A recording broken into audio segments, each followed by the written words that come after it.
Hey everyone, welcome to another deep dive.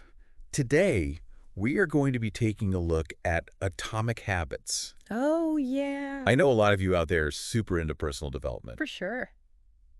And one of the biggest things people struggle with, right? Totally. Forming those positive habits and then sticking with them. Yeah. So we're going to unpack this book Okay. and look at the psychology behind why habits work the way they do. Right. And then, of course, most importantly, how we can use this information to really make positive change and, Absolutely. stick with it over the long term. Definitely. Yeah. So I think this is a really cool book because it doesn't give us those like surface level, Right. tips and tricks. Correct. Yeah, the quick fixes. And instead, it really goes deep into the fundamentals. It's really looking at the core Yeah. of how habits work and how they help us to become someone new. And I think that's one of the biggest things that I got from this book. Yeah. Is that it's not just about, doing things differently. It's about becoming a different person. Absolutely. And that's a really powerful idea. Absolutely. So one of the things that the book talks about is this concept called the plateau of latent potential. Oh, yeah. Have you heard of this? Of course. And basically what this is, Okay. it tries to explain why sometimes, you feel like you're putting in the effort. You're doing all the work. You're doing all the work. You're doing all the right things. Yeah. But you're not seeing the results. You don't see the payoff. Right. And it can be really discouraging. Really frustrating. Yeah. Super frustrating. And it makes you want to quit. Yeah, for sure. But this plateau of latent potential explains why that's happening. Yeah. It's like the book is this analogy of like Yeah. heating an ice cube. Right.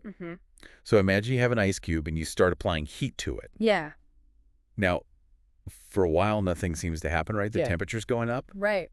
But the ice cube is still an ice cube. It still looks the same. It still looks exactly the same. Yeah. But then all of a sudden, you hit something 2 degrees. That magic number. And boom. It melts. It melts. Yeah. And so the idea is that with a lot of things in life, it's the same way. There's that tipping point. Yeah. Where you've been putting in the work. You've been consistent. Yeah. And then all of a sudden you hit that breakthrough. And that's a really great analogy. It is. Because it helps us to understand. It helps us to be patient. Yeah. Because, we live in a world of instant gratification. Totally. We want to see those results right away. Right away. So we can apply this idea to any area of our lives where we're trying to make a change, right? Yeah. Like, I know you've mentioned before that you want to write more consistently. Yeah. So, you might not become like a best-selling author overnight. Oh, definitely not. Right. But each time that you sit down. Yeah. And even if it's just for a few minutes. Right. And you write, you are basically casting a vote for the type of person you want to be. Yes. You're casting a vote for a writer. Exactly. So it's not just about the action itself. It's about how that action shapes our identity. It's about who we're becoming through those actions. And so the more we do it, Yeah. the more we reinforce that identity. The more ingrained it becomes. Yeah. It's like building a muscle, but for your personality. I love that.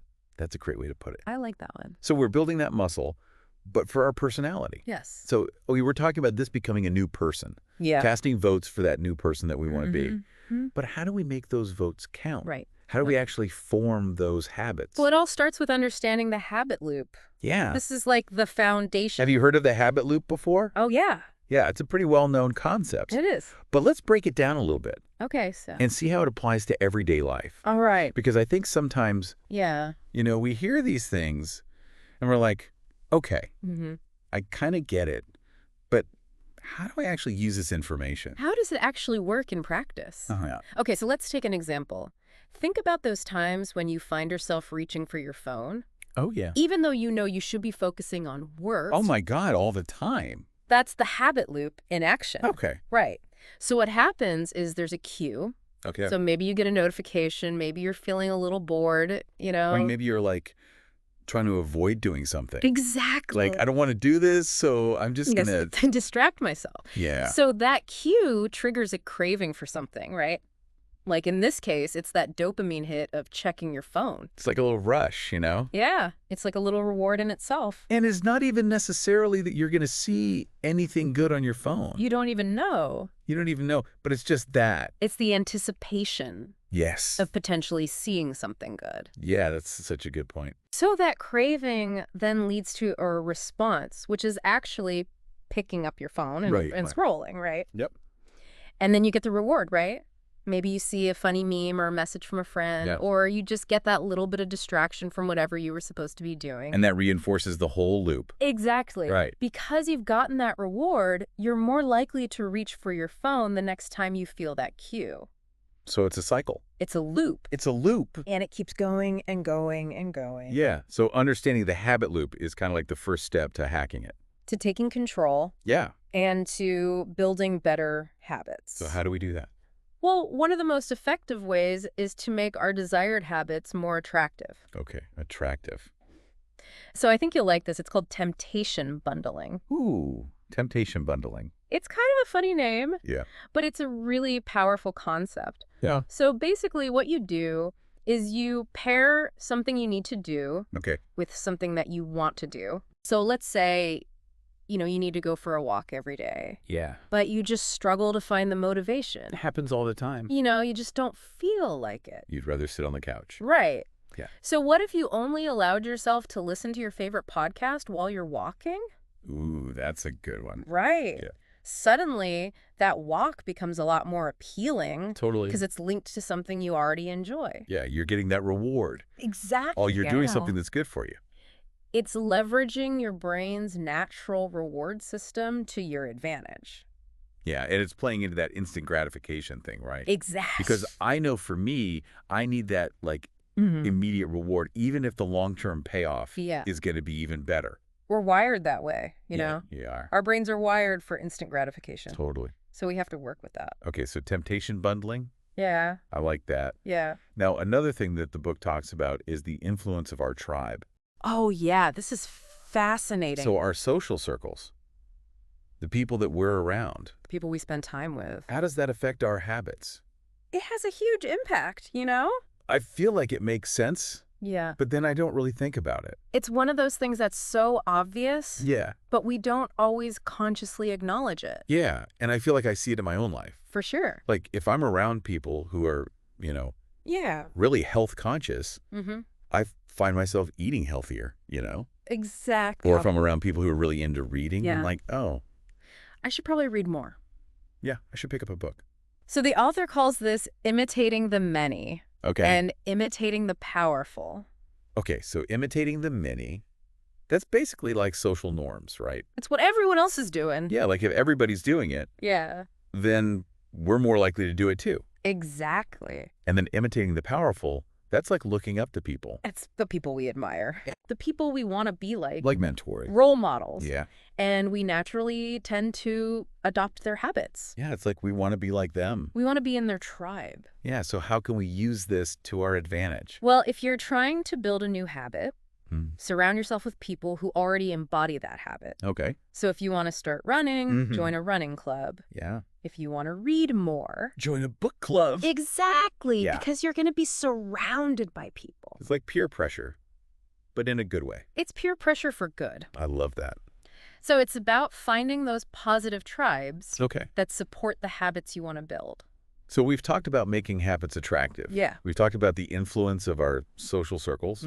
But there's also this really practical thing that we can do. Yes. Which is called environment design. Environment design, it's all about making those good habits easy and convenient. Okay. And making those bad habits invisible. So it's like setting up your environment in a way. It's about setting yourself up for success. Yeah. So think about it this way. If you want to eat healthier, it's a lot easier if you have healthy snacks. Yeah. Right there on the counter when you open the fridge. Yeah. Like a bowl of fresh fruit or some pre-cut veggies. Okay. On the other hand, if you're trying to avoid those sugary snacks, make them harder to get to. Like hide them. Yeah, put them in a hard-to-reach cupboard. Yeah. Or maybe even out of the house completely. That's a good idea. Out of sight, out of mind. Yeah. So the book gives this really interesting example of the invention of the cash register. Okay. So before cash registers, employee theft was a much bigger problem. It was so easy. Because it was easy. Yeah. You just had like an open drawer. Take the money. Yeah, nobody would really know. Yeah. But then they invented the cash register. Which was revolutionary. But it made it much harder. Practically impossible to steal. Yeah. Because it was all tracked. It automated honesty. Wow. Right. Yeah. It took the decision-making out of it. That is so fascinating. It's a brilliant example of how our environment can shape our behavior. So how can we apply that kind of thinking to our own lives? Well, let's think about some examples. Let's say you want to cut back on late night snacking. Ooh, yeah. Right. I'm guilty of that. So maybe you try moving all the unhealthy snacks out of the kitchen, Okay. put them in a harder to reach cupboard. Yeah. Or maybe you want to spend less time scrolling on social media. Oh, yeah. So you could try deleting those apps from your phone. Okay. Or logging out of your accounts. You have to take that extra step. Exactly. Yeah. It's all about creating those little barriers that make those bad habits a little bit harder to do. I love that. So you're less likely to give in to temptation.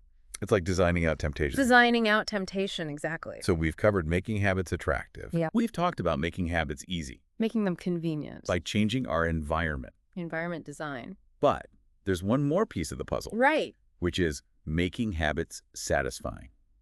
The reward. Yeah. This is where the dopamine comes in. Yes, the dopamine. And our brains love dopamine. So how do we make those habits satisfying?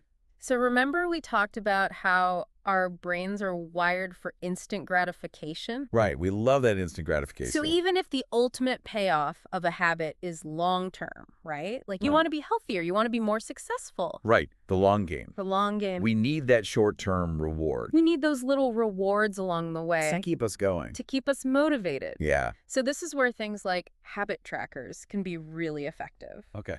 Have you ever used a habit tracker? I have, yeah. They can be really helpful. I like them. So every time you complete the habit, you get to check it off your list. It's like a visual reminder. It's a visual reminder of your progress. And it gives you that little hit of dopamine. It's like, I did it. Yeah. Like, I did the thing. I'm making progress. It feels good. It feels good, Yeah. and it makes you want to keep going. But I've also heard that sometimes Yeah. focusing too much on metrics can be a bad thing. Right. Like, you can get so obsessed with, like, tracking the numbers. The numbers. That you lose sight of the bigger picture. You lose sight of the why. Yeah. Like, why are you doing this habit in the first place? Yeah, what is the point? So it's about finding that balance. Okay. You know? It's a tool. It's a tool, exactly. That's the goal. Not the goal itself. Okay, so I've got these three things. Making habits attractive, easy, satisfying. That's a great framework. But what about those days? Yeah. When, you're just not feeling it? Yeah, my motivation fades. It happens to all of us. It happens to everyone. So what do we do when, Right. Our willpower just isn't cutting it? Yeah, that's where accountability comes in. Right. Okay, accountability. Accountability is huge. How do we bring more accountability into our lives? So one way is to add a cost to those bad habits. Okay. Almost like a penalty for slipping up. Okay. The book calls this a habit contract. A habit contract. Yeah, it sounds a little formal. It does, yeah. But it's basically about creating some immediate consequences for those unwanted behaviors. So give me an example. Okay, so the book shares the story about an entrepreneur who is trying to lose weight. Okay. And he made a contract with his wife where if he missed his workout or if he indulged in a sugary treat, he had to pay her a certain amount of money. Oh, wow. Yeah. That's hardcore. It was pretty hardcore. Yeah. But it worked for him.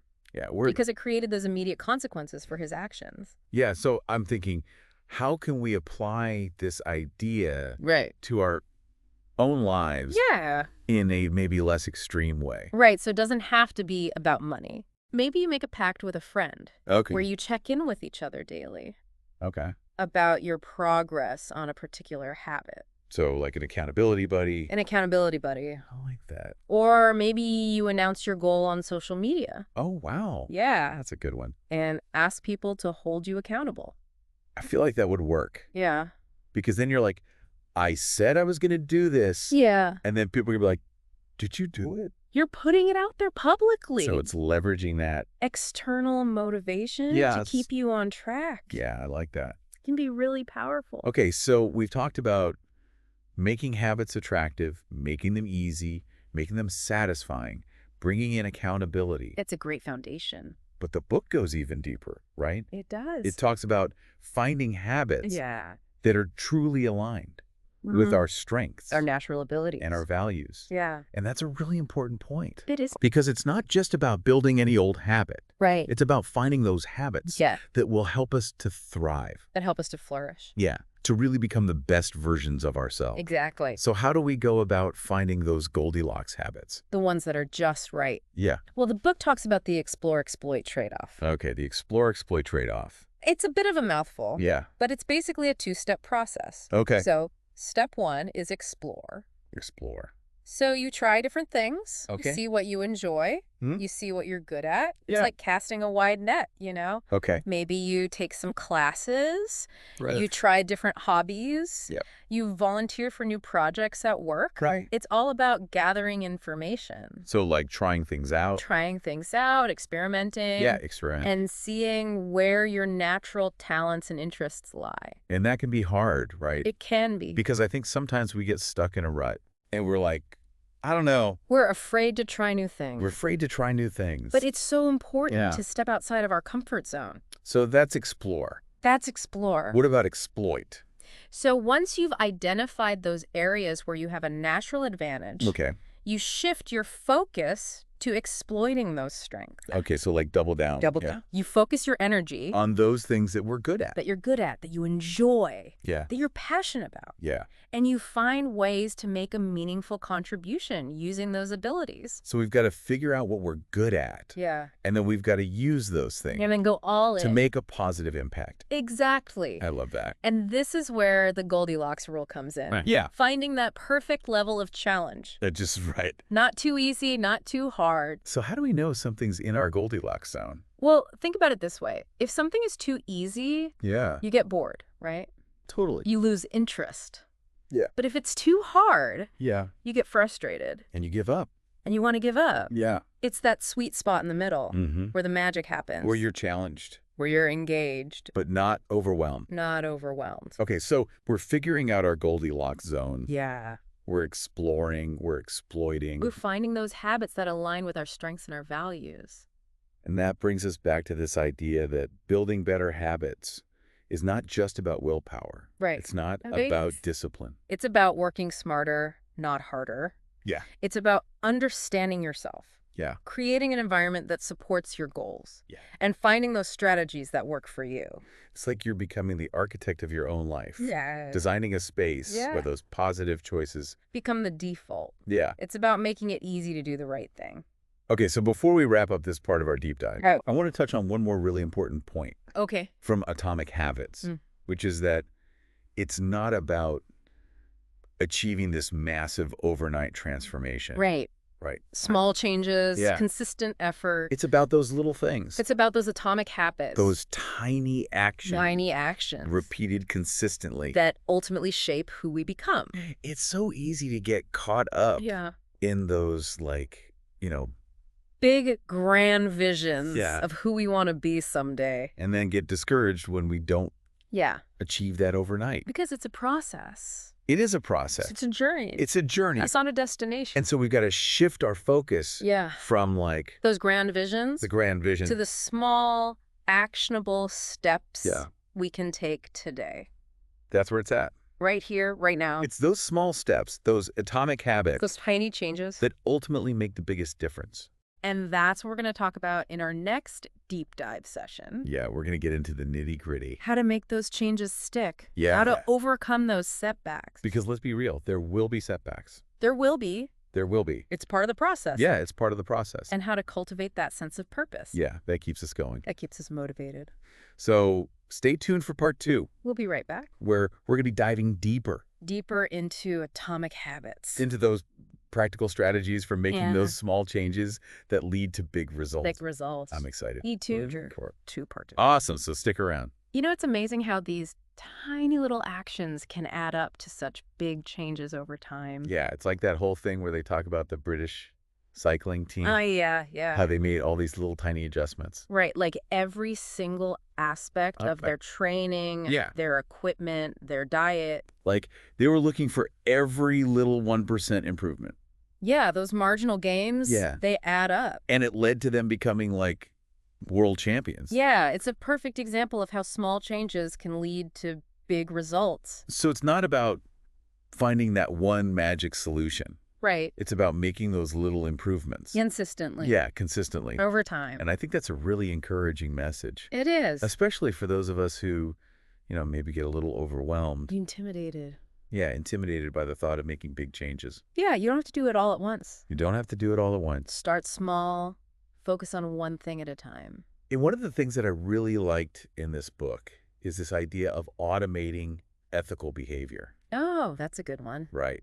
Like, how can we set up our lives in a way that makes it easier to do the right thing? So you don't even have to think about it? Yeah. It becomes automatic. Like, what are some examples of that? Well, think about automatic savings plans. Oh. Right. So instead of having to remember to transfer money to your savings account every month. Manually. Yeah, manually. Which, let's be real, I forget to do that all the time. It's easy to forget. Yeah. So you set it up once. Yeah. And then it just happens automatically. It's like, you're paying yourself first. Exactly. You don't even have to think about it. And it takes the decision-making out of it. Yeah. So you're less likely to spend that money. I need to do that. Yeah, it's a great system. So what are some other examples? Like, how else can we automate good behaviors? Well, let's say you want to make it a habit to eat healthier lunches. Okay, yeah. Maybe you can meal prep on Sundays.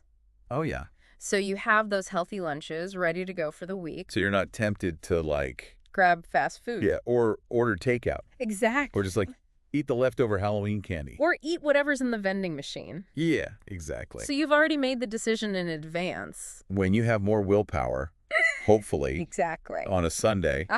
Or maybe you set a recurring reminder to call your parents every Sunday evening. Oh, that's a good one. So it's not like you're relying on your memory or your willpower to remember to do it. It's just like part of your routine. It's built into your system. Yeah, I like that a lot. So it's about making those good choices. The path of least resistance. Exactly. So we've talked about this idea of automating good behaviors. Yeah. Which I love. Systems, right. Yeah, systems. It's all about building systems. And that kind of goes hand in hand with this idea of starting small. Oh, absolutely. Well, starting small is key. Because it's so easy to get overwhelmed. Yeah, when we try to change too many things at once. Yeah. It's like setting ourselves up for failure. And then you feel discouraged. And then you give up. And then you're like, see, I can't do this. I knew I couldn't do it. So what's a better approach? So instead of trying to do everything at once. Yeah. Focus on one habit at a time. One habit. And start small. Remember the 2-minute rule? Oh, yeah, the 2-minute rule. That's a good one. So break down that new habit into a tiny 2-minute version. Okay, so give me an example. So let's say you want to start meditating. Okay. But the thought of sitting there for 20 minutes. Yeah, it's daunting. It feels overwhelming. Really. So instead, start with just 2 minutes. 2 minutes. Of focused breathing. Okay. The goal is to make it so easy that it's almost impossible not to do it. And then once you've built that consistency, then you can gradually increase it. Exactly. Okay. And so I think a lot of times we get caught up in these big, ambitious goals. Yeah, for sure. And then we feel discouraged when we don't see results right away. Yeah.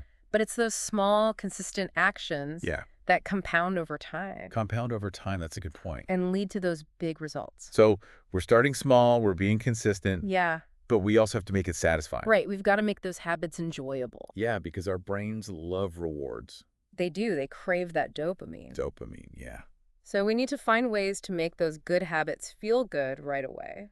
Okay, so what are some ways that we can do that?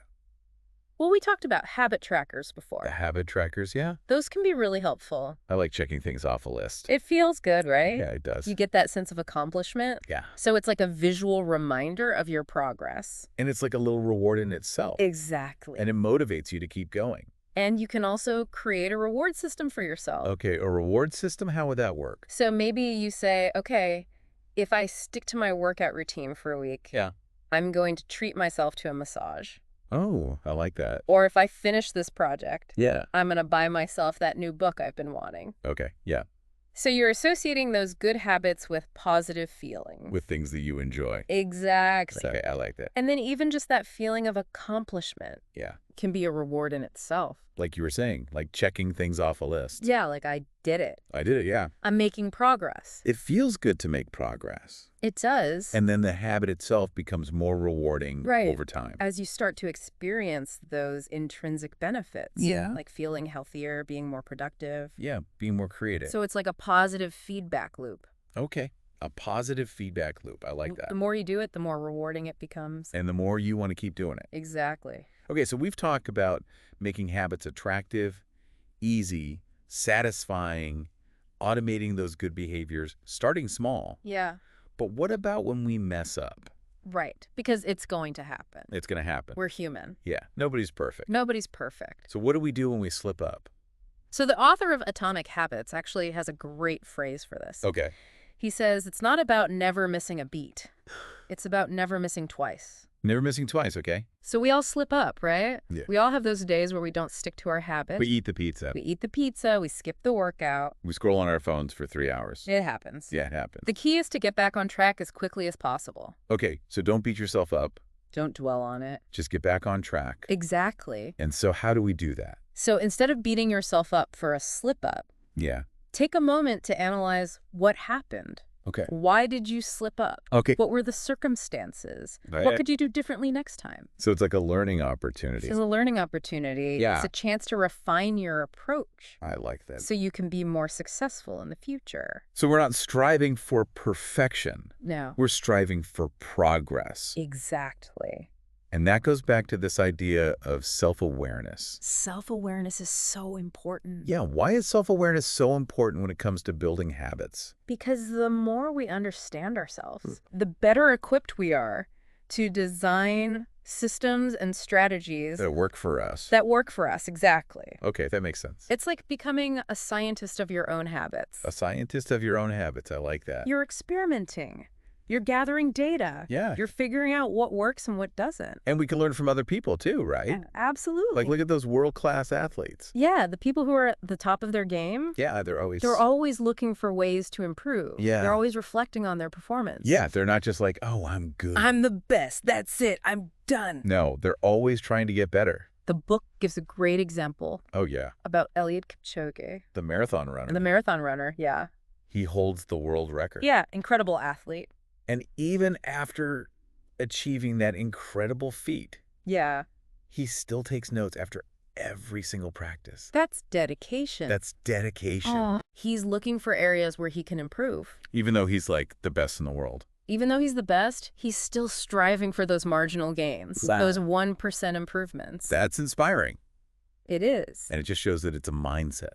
Yeah. It's a mindset of continuous improvement. Continuous improvement. And it's not about being perfect. No. It's about being better. It's about getting a little bit better every day. Yeah. And that's the beauty of Atomic Habits. Yeah. It gives us a framework for making lasting changes by focusing on those small, sustainable actions. Or tiny changes. That compound over time. So as we move forward, armed with all this wisdom from Atomic Habits, right. It's about remembering that it's not about achieving some grand transformation overnight. No. It's about making those small, consistent improvements. That compound over time. Yeah, compound over time. And that's what ultimately leads to those remarkable results. So what are some practical tips for making those changes stick? How do we navigate those setbacks? Yeah. And how do we find that sense of purpose that keeps us going? Right. Well, that's what we're going to be exploring in part 3 Stay tuned. of our deep dive into Atomic Habits. We'll be right back. So in the last part, we were talking about the Goldilocks rule and how important it is to find that sweet spot of challenge where we're engaged but not totally overwhelmed. Yeah, and how finding those flow states Yeah. can lead to, really incredible results. Yeah, and it all comes back to this idea of making small changes consistently. Right, Atomic Habits, right. It's not about those big overnight transformations. Yeah. It's about those tiny little improvements that compound over time. Yeah, and I always think about that saying like, inch by inch, it's a cinch. Right. Yard by yard, it's hard. It's so true. Yeah. Yeah, we get discouraged because we're looking for those huge leaps forward. Yeah, and then when we don't see them, we give up. We give up, yeah. But it's those little steps taken consistently that make the biggest difference. So one of the things that I think is really helpful in terms of making those small changes stick is building systems. Systems. Oh, yeah. Right. Instead of relying on willpower. Willpower is overrated. Because willpower is limited, right? Right, it is. It's like a muscle that gets tired. It's like a muscle, yeah. So we can't rely on it all the time. So how do we build systems that support our habits? So think about those automatic savings plans. Yeah, we were talking about those earlier. Right. So that's a perfect example of a system that takes the decision-making out of the equation. Because you set it up once. Set it and forget it. Yeah, set it and forget it. You're not relying on your willpower to remember to transfer money every month. And then you're like, oh, where did all this money come Exactly. from? It just happens automatically. Okay, so what are some other examples? Like, how else can we build systems in our lives? Yeah. So let's say you want to drink more water. Okay. Throughout the day. I need to do that. Yeah, it's important. So instead of relying on remembering to fill up your water bottle. Yeah, which I never do. Which is easy to forget, right? Yeah. What if you place a full pitcher of water on your desk each morning? Okay. So it's right there. It's visible. Yeah. It's a reminder. So you're like, oh, there's water. I might as well drink it. Exactly. Yeah, I like that. Or if you want to be more consistent with your workouts, schedule them into your calendar. Okay. Like any other important appointment. So you can't say like, oh, I don't have time. Exactly. You've already made the time. It's blocked off. It's in your schedule. Yeah. So it's about making those good choices the path of least resistance. That's so important, Yeah. because I feel like our lives are so busy. We're bombarded with distractions. There's always something vying for our attention. Yeah, and so if we don't make it easy to do the right thing, we're much more likely to make those impulsive choices. Right. The easy choice. The easy choice, which isn't always the best choice. So we've got to set ourselves up for success.